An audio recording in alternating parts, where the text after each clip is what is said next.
안녕하세요 여러분, 세상 돌아보기입니다. 오늘은 23년 12월 10일이고 일요일입니다. 자, 오늘 문화여행 꼭지로 하나 골랐지요. 우리 역사에 많이 등장하는 만주에 사는 또는 만주 중앙아시아 초원지대에 사는 말갈족. 그게 혹시 몽골이랑 좀 같지 않느냐. 지금 이제 몽골 이야기를 하는 겁니다. 그리고 그 명칭이 의미하는 바가 여러 가지가 있다. 말갈은 일반적인 명칭이 아니냐 이런 생각이 들고, 그 말갈 족속 중에 하나가 뭐 여럿이 시대를 거치면서 강성해지면은 그들 고유의 이름을 가지게 돼서 뭐 여진족이 되기도 하고 거란족이 되기도 하고, 그러다가 그들이 또 나라를 만들면 금나라가 되기도 하고 뭐 요나라가 되기도 하고 청나라가 되기도 하고 그런 거 아니냐. 자, 그래서 실제는 이만큼 복잡하지 않다. 그렇죠? 우리 지금도 지리산을 경계로 해서 좌우로 넘어가면 경상도 전라도로 갈라지는데 섬진강 넘어가면은 뭐 말도 다르고 음식도 너무 다르죠. 그런 거 비슷합니다. 또 문경세제를 넘어가면은 충청도 전라도, 죄송합니다, 충청도 경상도가 전혀 말도 다르고 느낌이 달라요. 전혀 음식도 다르고.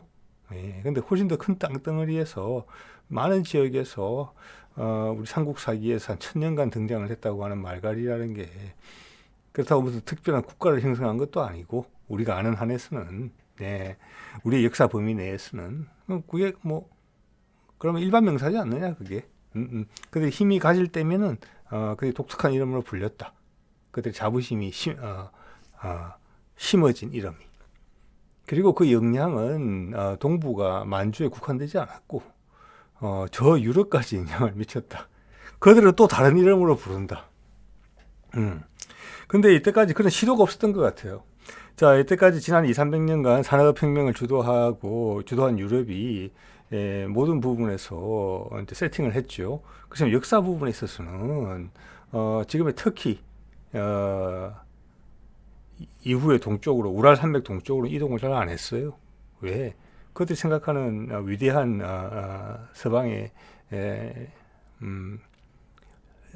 뭐랄까 대황제였던 알렉산더보다 훨씬 더 강력한 동양의 힘들이 그들의 역사를 전반적으로 여러 번 휩쓸고 갔기 때문에 잘 알려진 게 칭기스칸이죠. 더 이상 파지 않는다. 그리고 이슬람이 또 부대끼기 때문에 페르시아 제국으로 대변되는 그 당시 유럽은 가장 낙후된 지역이었죠. 거리가 문명의 중심에서 가장 멀었기 때문에. 그래서 그리스 로마 신화만 주구장창 이야기한다. 근데 그리스 로마 신화는 어디에 분명히 영향을 받은 것이죠. 거기에 알렉산더 대왕이 기여했다는 것인데, 그가 미친 지역은 고작 페르시아, 기껏 해봤자 북아프리카 수준이었어요. 그 외에 동양의 유목민족들이 해집은 것을 비교할 바는 아니죠. 그게 또한 어떤 유럽 주도의, 서방 위주 주도의 역사적이었다. 성자의 역사니까, 성자의 기록이니까 역사는. 자, 그런 관점에서 좀 이해를 해주시면은 어떨까 싶은 그런 생각이 좀 드네요. 자, 이것이 아바르족이라고, 이거 여러분 들어보신 분 많이 없으실 거라고 저는 짐작을 합니다. 아바르라고 훈족, 우리 아죠, 흉노하고 비슷하죠. 훈족이 흉노가 아닌가 이런 이야기도 있죠. 그것의 후속으로서 초원을 지배했던 그리고 위구르족, 몽고족이 등장하기 전에 지배했던 종족이에요. 이 종족이 지금 헝가리의 전신이다. 헝가리 이름을 보면 훈족의 훈족의 후손이다 이렇게 볼 수도 있는데, 이 사진에서 보시는 게 아바르족 그 당시 전사들의 모습을 재현한 것인데, 헝가리에 있는 소재한 박물관에서 나온 그림이에요. 자, 이거 보시면 사람은 약간 유럽 사람 비슷한데 복식은 동양권, 뭐 우리나라 박물관에서 보는 그림이랑 되게 비슷하죠. 민을 갑옷을 입었고 투구도 동고스름하고, 저기 사람을 아마 우리나라 사람으로 바꿔놓으면 우리나라 고대 고구려 백제 신라의 병사들과 구분이 어려울지도 몰라요. 자, 얘가 이걸 오늘 이 테마를 골라야 되겠다 생각한 것은, 제가 이 나오는 어떤 교수님의 그 말갈을 전공한 교수님의 강의를 하나 들었어요. 한 5부 정도, 4부, 5부 돼 있는 것 같은데 그중에 4부 제목이 헝가리를 세운 민족은 말갈족이었다 이런 게 있어요. 민성국 박사님이라고 돼 있네요. 예, 저는 이 1부를 봤어요. 말갈이 우리 역사에서 어떤 의미를 가지고 있느냐, 인트로덕션이죠. 요거는 보지는 않았어요. 그래서 이게 서방의 생각과 어떻게 연결되는지 그 부분에 우리나라 연구는 좀 미진한 것 같고, 이분이 지금 보시는 회에서 사부에서 말씀하셨을 수도 있어요. 그렇지만 혹시 제 생각을 제 상상력을 제한할까 봐 일부러 보지 않았습니다.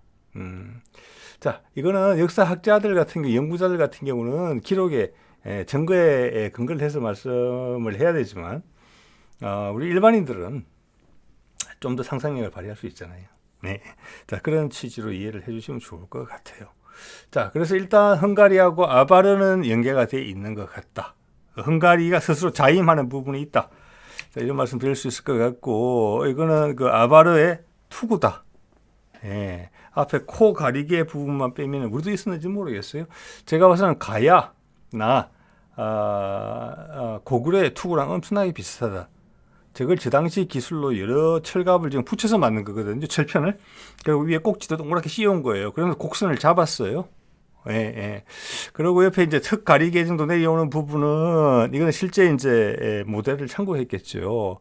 이런 부분은 로마의 그 부분하고 조금 비슷하죠. 예, 예. 그래서 동서양이 섞여 있는데 좀 더 동양에 가깝다. 예, 이런 생각이 좀 들어요. 예.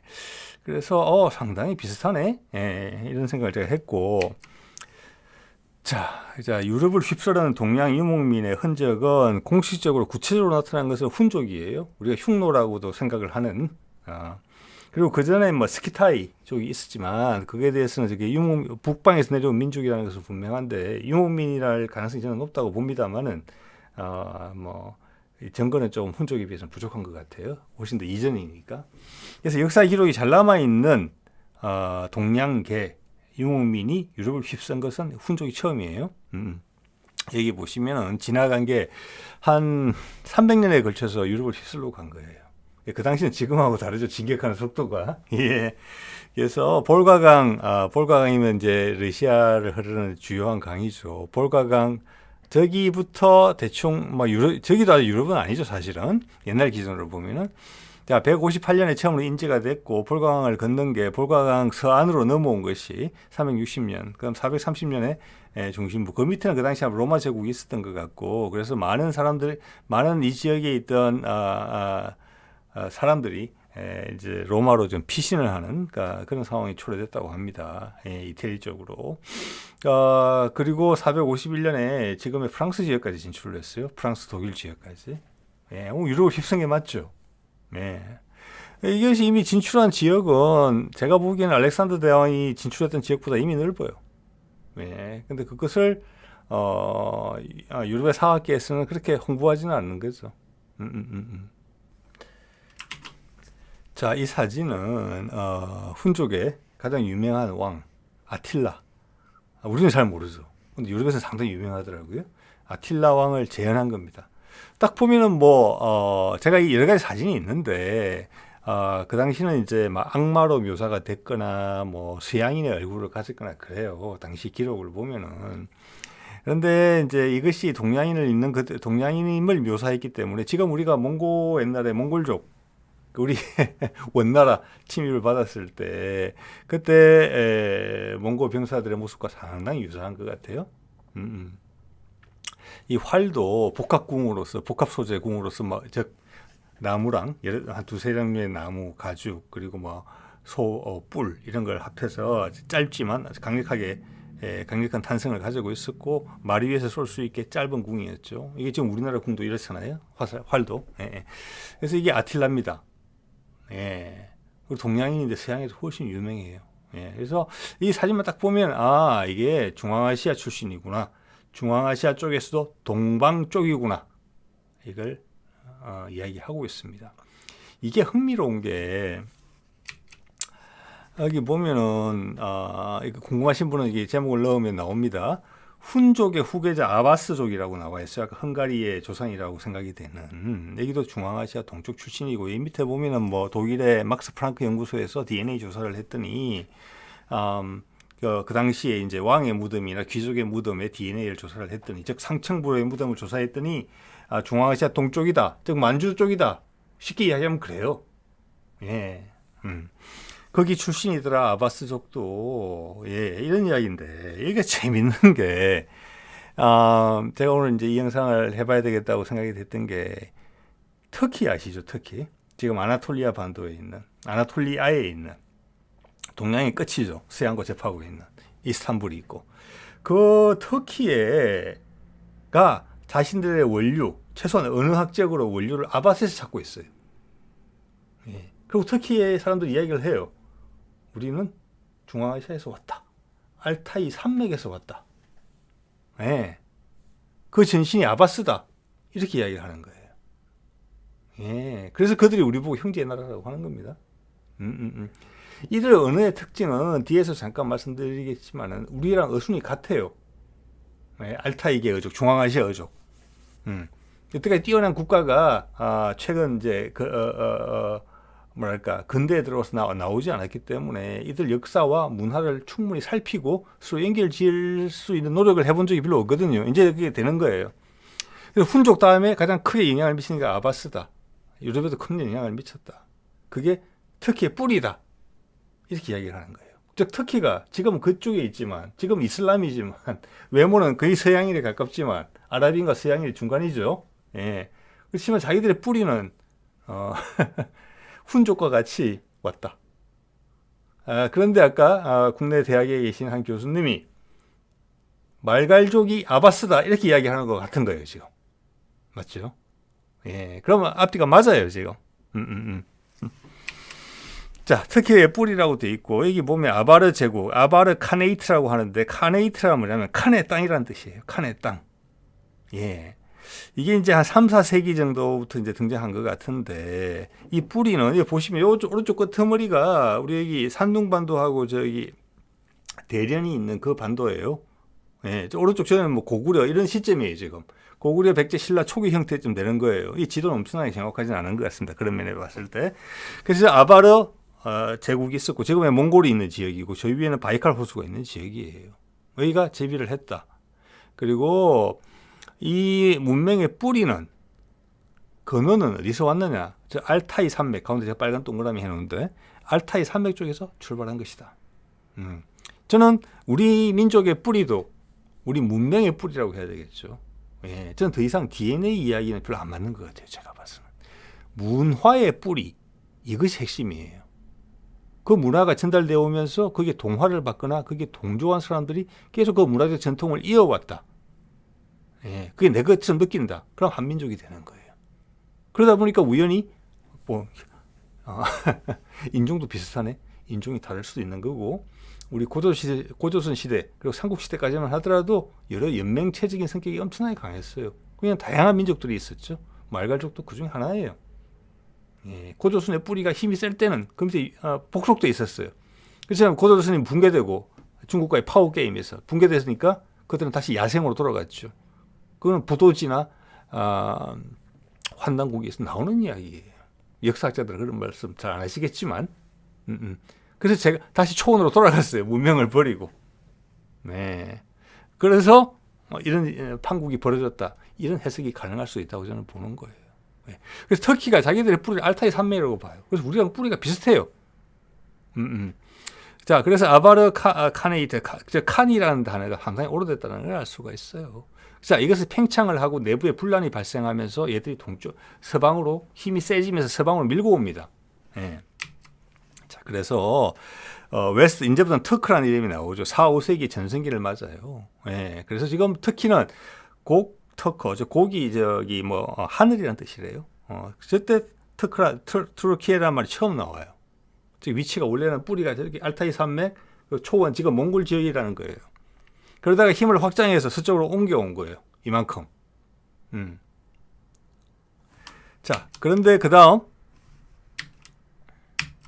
당나라가 통일이 되고 우리 한국도 한반도도 영향을 미치고 우리가 밀망하고 이런 시점에 당나라가 힘이 뻗칠 시기에 저쪽 중앙아시아에 있던 지역이 없어집니다. 그리고 그 저기가 위구르족이 쪽으로 됐다가 잠깐 독립했다가 다시 위구르의 지배를 받고 위에서 키르기스탄이 내려와요. 그래서 이게 와해가 돼요. 키르기스탄은 지금은 사실은 여기 바미르 고원 쪽에 있잖아요. 그 사람들도 저쪽 위에서 왔다는 뜻이에요. 자, 이런 걸 보면은 과연 우리는 어디서 왔을까?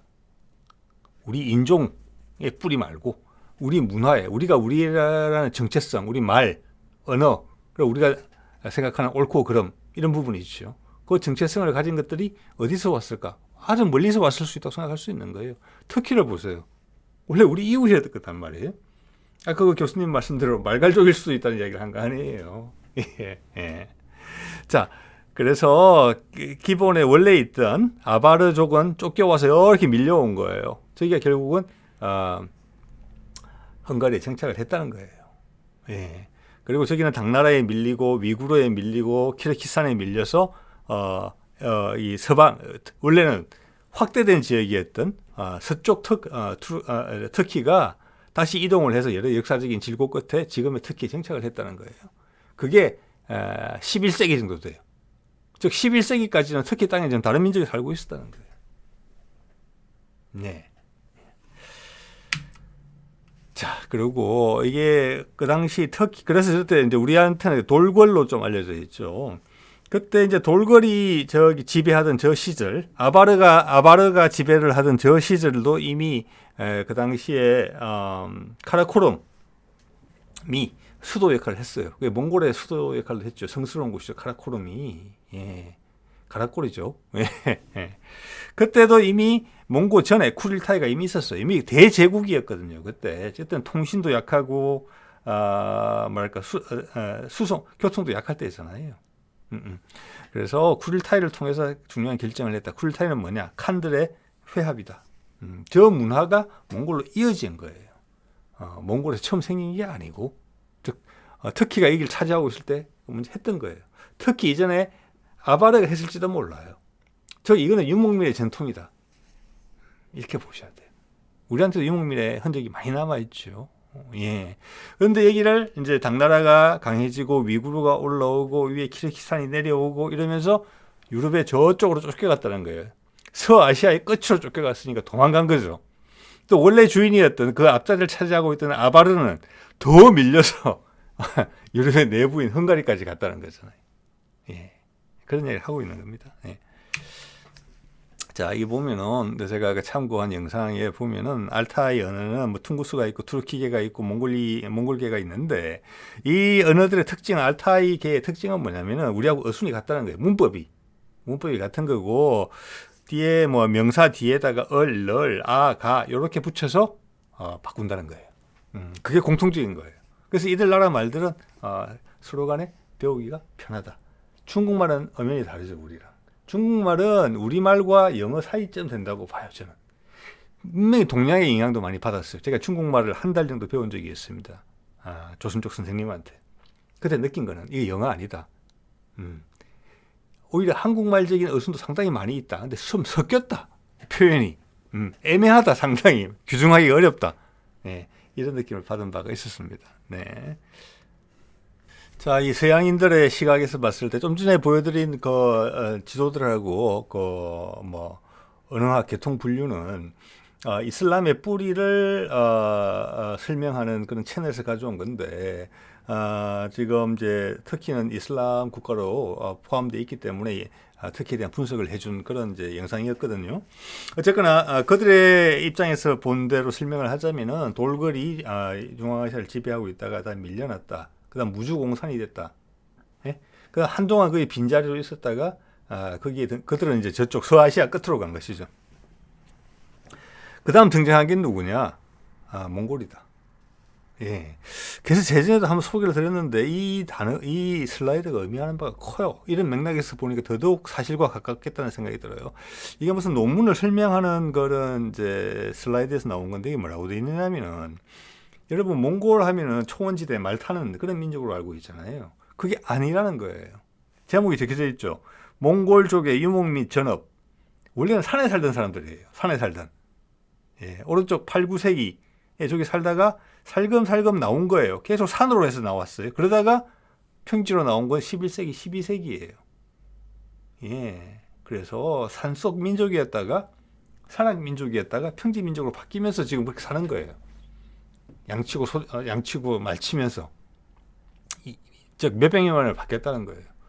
그러다가 칭기스칸이 등장하고 이 주된 세력이 없던 이 초원지대를 확 흡수하고 전 세계를 정벌했다는 거예요. 몇백 년 만에 벌어진 거잖아요. 우리도 그래서 침략을 받았잖아요. 일본까지 침공하려고 했죠. 이렇게 순서가 차근차근 바뀐 거예요. 훈족, 그 다음 아바르, 그리고 아바르의 한 부분이었지만 알타이 주변에서 강력하게 올라왔던 세력이 아바르를 밀어붙이면서 그 사람들은 돌궐, 터키가 됐고, 아바르는 저 남은 잔존 세력이 저쪽 끝으로 밀려가서 헝가리가 됐다. 그 다음 다시 중국이 통일되면서 당나라가 통일되면서 강하게 밀고 올라오니까 이 중앙아시아 초원을 잃어버린 그 투르크족이 서아시아로 밀려가서 지금의 터키가 됐다. 그 다음 무주공산이었는데 그 다음 순서로 몽골이 올라왔다. 이런 이야기가 되는 거예요. 이게 뭐라고 되어 있느냐. 몽골 초원을 지배하던 9세기 위구르 제국의 몰락, 이건 아바르나 돌궐 다음이죠. 그리고 1125년 거란, 요의 멸망, 이것도 어차피 만주 쪽에서 시작한 유목민족이죠. 멸망으로 초원의 지배자들이 사라지자 슬금슬금 유목민으로 전업한다. 유물학적인 분석에 의하면 몽골족의 초원 집단 이주는 징기스칸 출생으로부터 결국 겨우 수십 년 전이라는 연구도 있다. 네. 자, 예, 산에서 산 타던 사람들이 몇십 년 만에 갑자기 유목민족이 된 거죠. 가능하다. 저한테 눈이 가는 것은 여기 몽골 뭐 어떤 이름은 정확히 보이지 않는데 이 몽골족이 기원한 원래 이 사람들이 탄생했던 그 어떤 소규모 부족으로 출발했을 거잖아요. 옛날에 부족 국가 차원에서. 저 지역은 어디냐? 우리 부여의 시작점하고 상당히 부여의 이웃이다. 고구려가 탄생한 지역도 저 지역이에요. 저기서 해서 내려왔다. 예. 자, 고조선이 붕괴된 이후에 이제 거의 이제 부족국가 체제로 된 거잖아요. 이게 흩어져 살았는데 그러다가 훈족도 등장하고 아바르족도 등장하고 투르크족도 등장하고 그다음 몽골족 등장한 거예요. 예. 우리가 봤을 때는 그 고조선의 문화적 전통과 핵심을 이어받은 세력이 저는 이제 부여라고 보거든요. 여기 무슨 개인적인 생각이 좀 들어갑니다. 예. 그래서 인종이 하면 충분하지 않아요. 부여도 누구한테 받았을 거예요. 단지 그걸 내재화 시켰고, 그 문명을 꽃피웠고, 주위에서 인정을 받았기 때문에 이게 유지된 거예요. 예. 고조선이 붕괴된 이후에 부여가 그걸 역할을 부여받았고, 거기는 말가린도 있을 수 있고, 주변에 다른 부족들도 있을 수 있어요. 그죠? 예. 부여, 그 다음 그걸 다시 고구려가 이어받았다. 거기에 수많은 이민족들이 이 지역에 있던 이민족들이 규합됐을 가능성이 있다. 동의하는 거. 동의하지 않으면 나갔다. 그리고 조금 더 유목민의 원래 생활로 돌아갔다. 사냥 채집 생활로 돌아갔다. 발전은 없었다. 국가를 쉽게 이루지 못했다. 이렇게 볼 수 있어요. 그래서 저 지역은 서로 이웃 간에 했다. 예, 그래서 이제 다른 갈 길을 갔다. 예, 이렇게 되는 거고, 우리는, 우리의 힘이 떨어졌을 때 이 지역에서, 결국 귀착한 곳은 한반도였다. 한반도를 상당히 신성시했고, 몽골의 지역을 잃더라도, 죄송합니다. 만주의 지역을 잃더라도, 예, 그걸 항상 회복하려는, 고조선의 영향력을 회복하려는 시도는 계속 있었지만, 산둥반도까지 밀어붙이려는 시도가 있었고 일부 성공을 했지만 힘이 없어서 밀릴 때는 결국은 한반도로 돌아왔다. 즉 이거는 우리 아주 조상들이 우리 한반도를 되게 신성시했다는 거예요. 여기가 전략적으로 좋다. 사람이 살기에도 좋고 향후 우리가 다시 힘이 생겼을 때 다시 뻗어나가기에도 우리 뜻을 펼치기에도 좋은 곳이다 라고 한반도를 생각했다는 것입니다. 거기에 따라서 말갈로 불렸던 여러 종족들이 우리하고 협력을 했다가 고삐가 풀렸다가 다시 우리를 공격하기도 했죠. 공격했을 때 우리 자존심. 청나라도 우리를 형제의 나라로 부른 거잖아요. 예, 다들 몽골에 있는 사람들이 저기 만주에서 부흥했던 세력들이. 그렇지만 우리가 이제 머리가 혼탁해지고 중국을 섬기기 시작하면서 또 전통적으로 우리가 그들을 무시하는 그런 거, 힘하고는 상관없이 우리의 현지를 인식하지 못하고 자존심을 세우다가 당한 경우가 많았죠. 몽골도 그랬고 청나라도 그랬죠. 아마 거란이나 거기도 그랬을 거예요. 그래서 저 멀리 아주 떨어져 있는 터키가 우리 보고 형제 나라라고 하는 거잖아요, 지금. 예, 몽골도 지금 우리 형제 나라라고 하는 것이고. 예. 자, 우리가 여기서 다시 한번 각성을 해야 될 그런 시점이 오고 있다고 봅니다. 예. 자, 그래서 아까 그 교수님 저 1편 내용을 보니까 이런 말이 나와요. 속말 말갈. 이게 뭐 대조영이 이게 출신이다. 그래서 지금 이제 교과서에서 역사 교과서에서 중고등학교에서 발해부터 해가지고 발해 밑에 통일신라 하면 남북국 시대라고 이제 부른다고 해요. 그래서 통일신라라는 말보다는 후기신라 이렇게 부른다고 하는데 그 말 동의합니다. 근데 이제 하나 문제는 뭐냐면은 그 고구려를 개성했다고 공식으로 표명을 했죠. 일본에 나간 국서 같은 거 보면은. 그런데 대조영도 말갈린 출신이고 그 국민들 대부분도 말갈린이었다. 저 그거 상관없다고 봐요. 우리가 언제부터 단일민족을 강조했는지 잘 모르겠습니다. 그리고 독재 시대부터 그게 강조된 것 같은데 우리를 지킬 때는 그게 필요해요. 그렇지만 우리는 원래 우리 단일민족 아니에요. 여러 문명의 뿌리들이 흩어졌다 모였다 해서 정수만 모아낸 세력이에요. 아마 우리 DNA 조사하면 다양하게 나올 겁니다. 아마. 네, 서방 유전자도 좀 섞여 있을지 몰라요. 그리고 고구려 같은 나라는 더더욱 그렇죠. 신라도 마찬가지고 백제도 마찬가지예요. 예. 신라가 조금 본인들이 살아남기 위해서 삼국 통일을 한 셈이잖아요. 따지고 보면은. 근데 백제와 고구려는 백제는 해상 세력으로서 그리고 고구려는 대륙 세력으로서 그 당시에 그 정도 저기 뭐 동남아시아까지 영향을 미친 거잖아요. 오키나와까지 백제만 하더라도 그게 단일민족으로 되겠습니까? 거기도 어차피 주도 세력은 있고 그 외에는 포섭하는 거죠. 같이 동아돼서 사는 거죠. 고구려는 대륙에서 그렇게 했고. 예. 자, 그게 이제 좀 이제 외국에서 전해진 건데 우리의 문화적 DNA 속에는 우리는 다민족 국가고 그것을 그런 사람들이 우리한테 와서 편하게 살 수 있게 되는 거점을 형성할 수 있는 큰 마음을 가진 그런 나라였다는 겁니다. 그래서 지금 우리가 한반도 내에서 또 쪼개져 가지고 강대국의 힘 때문에 남쪽에 지금 올해 몇십 년, 한 7, 80년 고립돼 살다 보니까 지금 갈라파고스화가 많이 진행되고 있다고 개인적으로 생각을 해요. 이런 걸 좀 깨워야 되겠죠. 네. 그래서 우리가 뜻이 뭔지를 먼저 알면 그리고 시대의 흐름을 맞춰서 우리의 힘을 잘 튕겨내면은 다시 한번 지금 혼탁한 세상에 새로운 기운을 불어넣을 수 있다. 그런 기회가 오고 있다. 지금 세상이 급격하게 바뀌고 있잖아요. 세상 사람들이 기댈 데가 없잖아요. 지금 기존에 자기들 옳다고 믿었던 게 다 지금 거짓말이잖아요. 되죠? 이중적인 잣대로 사람을 속이는구나. 결국은 네가 나를 빨아먹으려고 그랬구나. 여전히 나는 지배를 당하고 있구나. 민주주의라는 이런 말에 이런 걸 느끼고 있는 거잖아요. 지금 우리가 세계 질서부터. 그래서 이 교수님 말씀 중에 제가 눈이 가는 게 뭐냐면은 속말 말갈이 있고 속말 말갈 출신이라 중국 기록에 대조행이 이런 말이 있는데 속말 말갈이 어디냐? 송화강인 것 같다. 흑수 말갈은 많이 들어보셨죠? 흑룡강 주변에 살던 사람이다. 백산 말갈은 백두산 주변에 살던 말갈족이다. 그래서 제가 이런 생각이 드는 겁니다. 이건 제 추정이죠. 말갈이라는 명칭은 그 동네 여기저기 흩어져 살던 사람들을 통칭하는 말이다. 그러다가 그들이 좀 힘을 가지면 자기들이 이름을 스스로 붙이기 시작한다. 왜? 옆마을과는 다르니까. 나는 뛰어났고 옆마을도 옛날하고 똑같으니까 난 다른 이름을 가져야 되겠죠. 그래서 그런 과정에서 이제 뭐 여러 가지 명칭이 생긴 거다. 자, 그래서 그러면 말갈이란 말이 나는 몽골이랑 너무 비슷하다 이거죠. 제 생각은. 네, 몽골 말갈.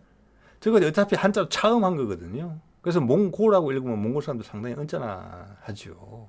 예, 자기들은 몽골로 부른다는 거예요.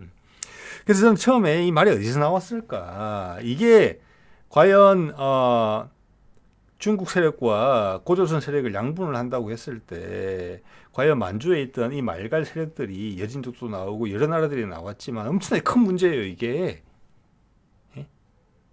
그들이 문화적으로 어디에 동질성을 느끼는 이 차이거든요. 민족적 DNA로 따지는 게 아니고 문화적 DNA로 따져야 되는 거예요. 그리고 말과 언어예요. 말과 언어. 같은 말이지만. 네. 문화적으로 동질감을 느끼는 거, 그 핵심이 말이잖아요. 그래서 처음에는 저는 몽골이 어디서 나왔을까? 몽골이 초원 민족이니까 혹시 말고을에서 나오지 않았을까? 이런 생각을 했어요. 고을이라는 단어는 억수로 엄청나게 유래가 깊은 것으로 보이기 때문에. 근데 좀 전에 이제 보여드렸다시피 몽골도 산악 민족이었다. 그러면 몽자가 말에서 온 게 아니다. 그럼 어디서 왔느냐? 물에서 왔다. 그 당시는 다 물가에 살았잖아요. 그죠? 예, 우리나라 지금 남쪽에 위치하고 있는 그 고인돌의 소재지를 보더라도 그래요. 거기가 먹을 게 많거든요. 그래서 말갈이 몽골과 상당히 비슷한데 물골에서 왔겠다. 그런 생각을 제가 해본 겁니다. 예. 그래서 아까 뭐 송화강도 나오고 백두산도 산 꼭대기에 살고 있겠습니까? 그 사람들이 백두산에서 나오는 계곡의 유역에 살고 있다는 거잖아요. 물골이 그 뜻이잖아요. 그리고 이게 홉스골, 뭐 바이콜, 뭐 이런 식으로 해서 중앙아시아 지역에 많은 이름을 남기고 있는 거잖아요. 강 유역에 있는 사람 살기 좋은 곳, 그게 우리말로 나중에 고을이 됐다고 저는 보는 거예요. 여기서 나중에 나라 국자가 나왔을지도 몰라요. 구루란 말이 있거든요. 구루, 여진족 말에 나라라는 뜻이에요. 예. 그런 말 중앙아시아까지 있어요. 예, 그렇게 파생됐다고 보고 나라라는 말도 나루에서 왔다는 지적이 있지요. 그것은 이제 훨씬 뒤에 나온 이야기예요. 청동기 시대부터 청동기 시대 이후 배로 이동이 가능하게 된 이후에 나온 거고, 그건 당연히 나라로 발전할 수 있는 거점이 되는 곳이죠. 나루면. 그래서 나라, 국, 예, 그런 단어들이 여기서 나왔다. 고을과 물고을, 예. 말갈에서 나왔다. 다 이렇게 볼 수 있는 거고, 한자로서 그게 국자로서 자리 잡았다. 예. 그래서 물 더하기 골이다. 예. 큰 강 근처에 살기 좋은 곳 물골이다.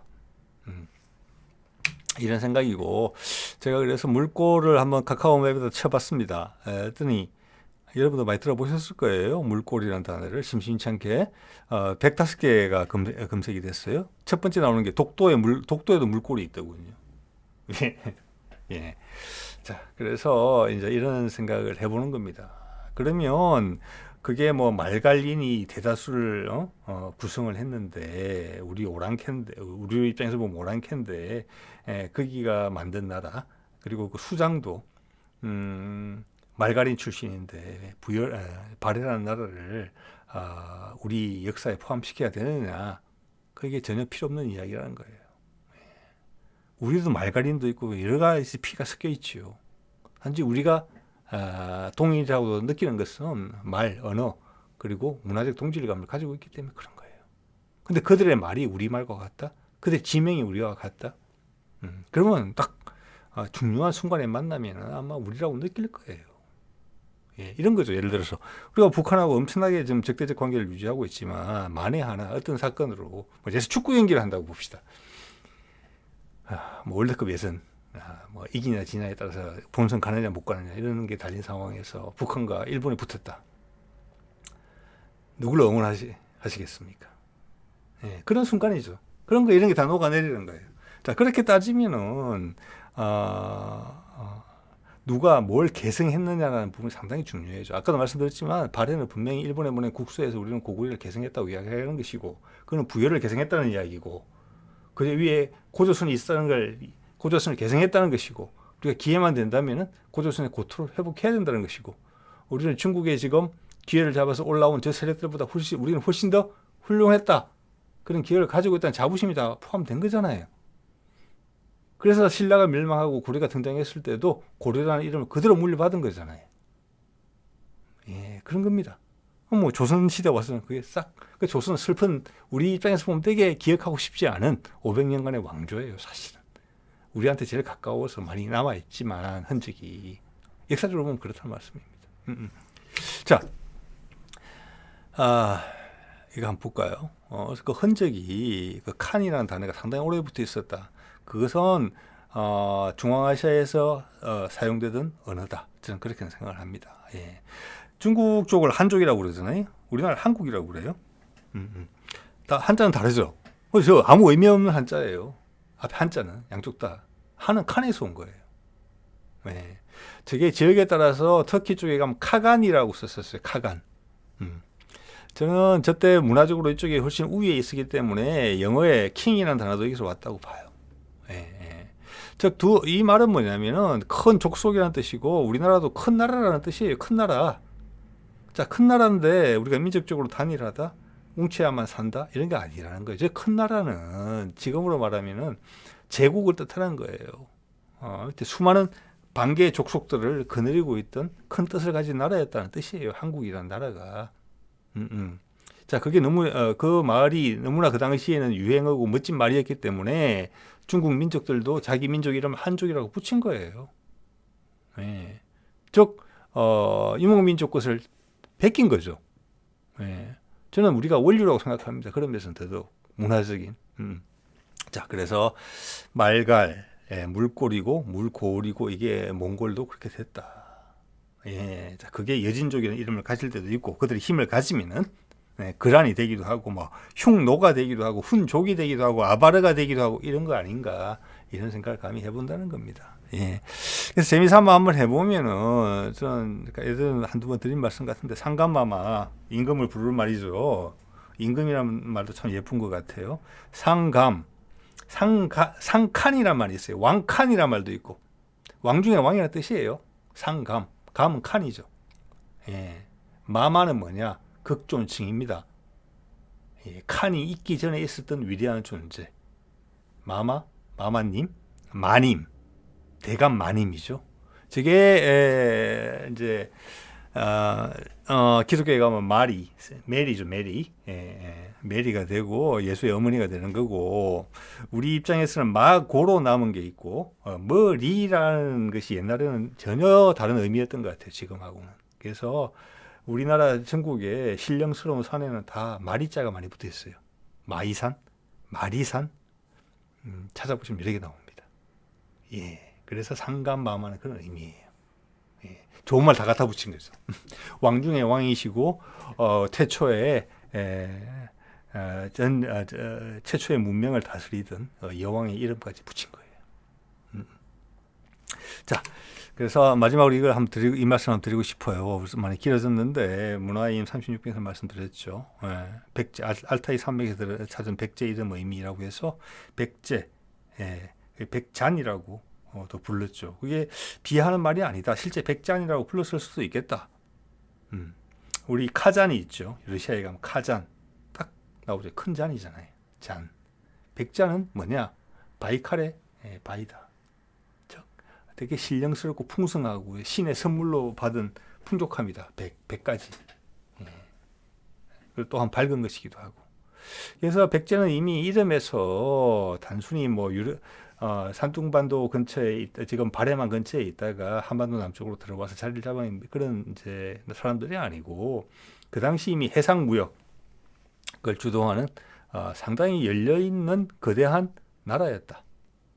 그래서 백제라는 나라가 이런 멋진 이름을 가지고 한반도 남단에 지금 뭐 전라남도 지역에 위치해 있는 내지는 뭐 전라남도나 충청 북도 전라도 충청 북도 지역을 아우르는 그 정도의 소국이었느냐? 그건 아니다.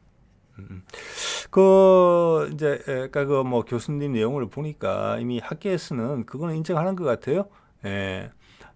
저 고구려 초기에 고구려가 건국된 게 지금의 요하 상류 지역이고 거기서 분란이 생겨서 지휘부가 갈라져 나온 게 백제인데 그들이 남쪽으로 갔다는 것은 발해만으로 갔다는 거예요. 그 발해라는 단어도 우리말에서 온 것이고 또 그 명칭이 너무나 멋졌기 때문에 고구려를 이어받은 발해가 발해라고 이름을 지은 거예요.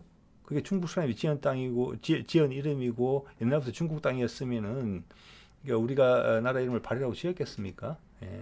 거기가 고조선의 마지막 수도였던 지역이고 우리 이제 정치 문화의 중심지였고 백제가 그 자리를 차지한 거잖아요.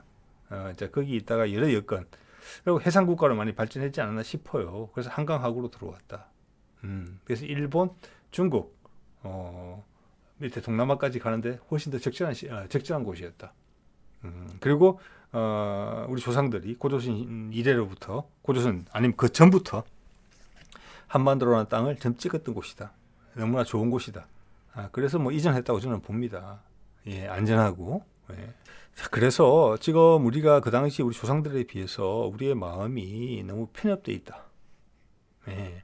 그래서 우리 문화적 DNA 속에 포함되어 있는 어떤 좀 대범함, 그리고 그 너그러움, 그러면서 정밀한 힘을 모을 줄 아는 이런 것들이 다 지금 바깥으로 나와줘야 되는, 그래서 다시 한 번 더 표현돼야 되는 것이다. 표현돼야 되는 시점에 왔다. 그런 생각을 해보게 됩니다. 예, 오늘 이 정도로 하겠습니다.